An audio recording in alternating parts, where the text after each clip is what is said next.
es Ricardo Aronskint. Y como estamos en cierto momento de balance, por esto de que se cumple un año de gobierno, aunque como decíamos, no lo cumple solamente el gobierno el año, lo cumple la oposición, lo cumplen los actores sociales determinantes o influyentes, como decíamos en el comienzo editorial. Bueno, nos pareció que cerrar esto con Ricardo, que tuviera también su última participación aquí en el sentido del año, era lo que correspondía. Y nos parece que a lo largo del año, además, él supo tener una mirada firme, llegado el caso crítica, sobre el andar del gobierno. Y en cualquier caso, siempre es interesante escucharlo. ¿Cómo estás, Ricardo? ¿Qué tal, Eduardo? ¿Cómo estás? Bien, viejo. ¿Con qué sabor terminás el año? No en lo personal, si querés decirlo también, pero me refiero al análisis político porque hoy decíamos en el comienzo, bueno, esto de que el año lo cumplen todos, lo cumplimos todos como actores sociales. Claro. Pero también porque en estos días, en estas semanas, se produjo esta precipitación de episodios dando la imagen de un gobierno muy desordenado, ¿no? El espanto de la organización de lo de Maradona, bueno, no sé, Fernández con el megáfono, lo que vos quieras, pero se acumuló mucho que me parece que puede llamar a la confusión en eso que en la nota editorial llamábamos, bueno, ¿de qué hablamos cuando hablamos de errores de gestión? ¿De lo burocrático o de si se cumplió más o menos o no con las expectativas previstas? Sí, mira, yo pienso y me gustaría pensar que este fue como un año marcado por la pandemia, por supuesto, por la crisis macrista, pero digamos un año de estudio y aprendizaje de este gobierno sobre las características del país que le toca gobernar, ¿no? Me parece que Alberto Fernández partió de una idea dialoguista, con todos los factores de poder, que desde mi punto de vista tiene un doble filo. Por un lado, la búsqueda de generar un público más amplio para apoyar políticas populares, que me parece muy bien, y al mismo tiempo eso tiene un costo, que es ser muy tolerante y muy esperanzado con cambios de actitud de ciertos sectores que se dedican sistemáticamente al boicot político y al boicot de la economía. Uh-huh. Entonces ese doble filo se manifestó durante todo el año, y yo te diría que en esto que apareció durante el velorio de Diego, se ve uno de los problemas que tiene el gobierno, que es que no termina de entender la lógica de lo de lo público y lo privado, la forma de articular lo público y lo privado. O fíjate que era un hecho eminentemente público, con lo cual el Estado debía asumir un papel decisivo en el diseño del evento. Uh-huh. Y se negocia, digamos, con Claudia Maradona, con la familia, que sea 10 horas. Bueno, eso no sirve, sale mal y salió mal. Sí, muy mal. Pero ahí hay una matriz que me parece que es una matriz que el gobierno va a tener que revisar, que es dónde se para el Estado.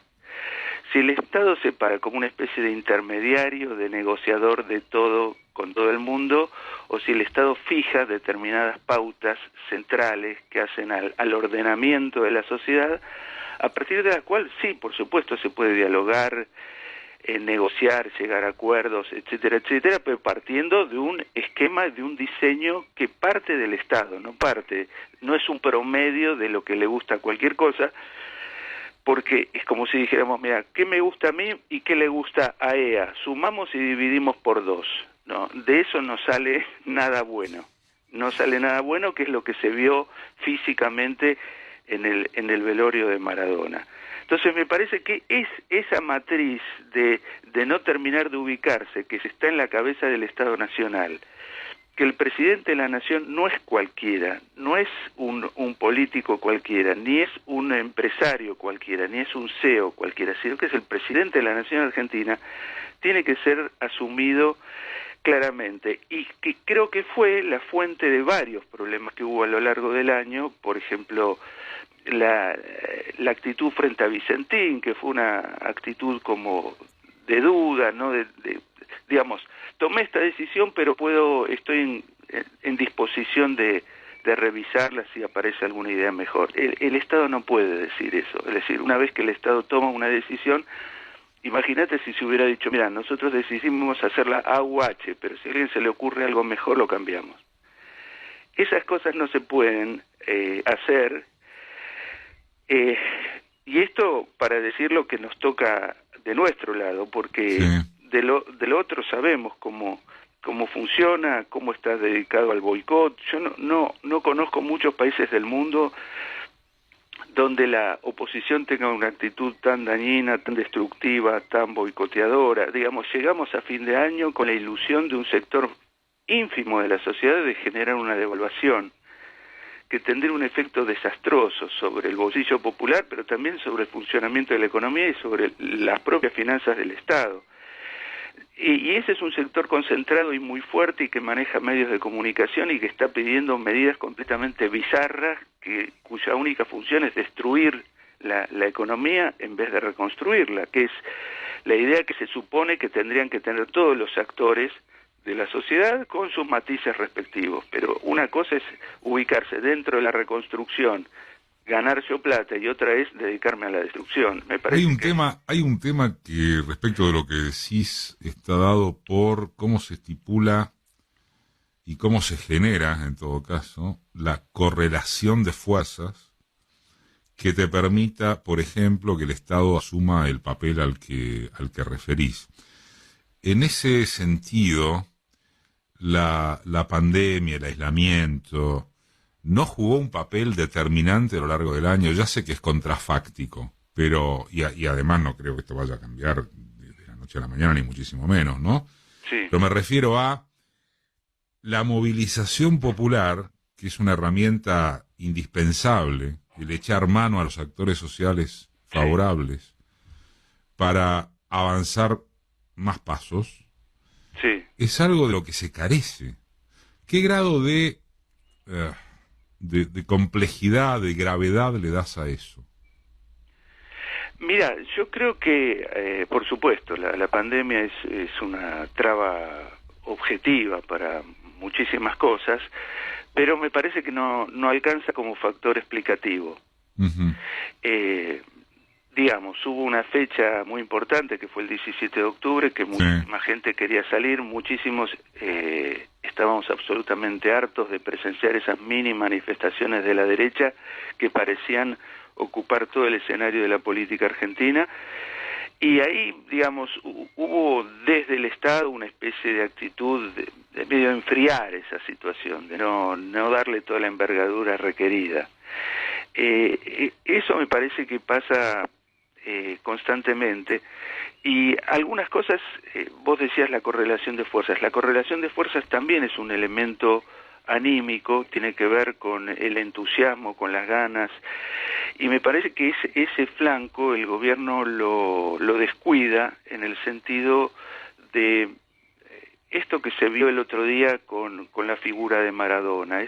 La verdad que había un entusiasmo, un fervor, unas ganas, pero no unas ganas meramente futbolísticas. Ahí había ganas de país, de patria, de triunfo, de estar bien, de igualdad, de dignidad. Había un montón de cosas metidas en eso, y me parece que eso hay que acudir a eso y hay que movilizarlo, y eso se puede hacer desde la política pública.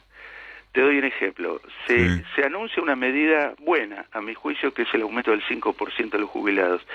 Inmediatamente se enfría eso diciendo, no, pero esa cuenta del año que viene, y después afortunadamente se dice, no es a cuenta del año que viene, pero en el camino te perdiste la oportunidad de darle una satisfacción, una alegría modesta, pero una alegría finalmente a la gente. Me parece que desde la acción pública se puede hacer mucho en el sentido de generar entusiasmo, generar adhesión, y es evidente que el año que viene el tema pandémico ya no va a estar en el mismo plano que estuvo este año, y es evidente que entonces vas a ver un nivel de movilización política mucho más importante, que va a ser necesario encauzarlo y al mismo tiempo va a ser necesario que exista, porque los que se movilizan permanentemente con otros medios son la Asociación Empresarial Argentina, los grandes medios y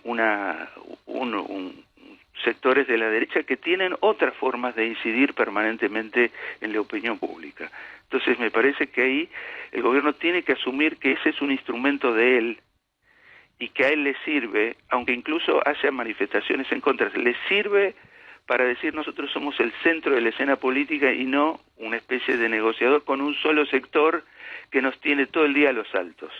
En torno de lo que decís con respecto al aumento de los jubilados y las marchas y contramarchas que hubo y la oportunidad que se perdió de, llamémosle, administrar una buena noticia, de vuelta se revelaron serios problemas de comunicación del gobierno, que remiten a la falta de coordinación en ese sentido, ¿no es así? Sí. Es uno de los elementos claramente a corregir por parte del gobierno el año que viene o apenas pueda. Sí, me parece que está ese elemento, y a diferencia de este año, que fue un año muy marcado por la pandemia, con lo cual todos adaptamos nuestros criterios de evaluación a esta situación completamente deforme y extraña, y que ves el resto del planeta está completamente impactado por esta situación. Sí.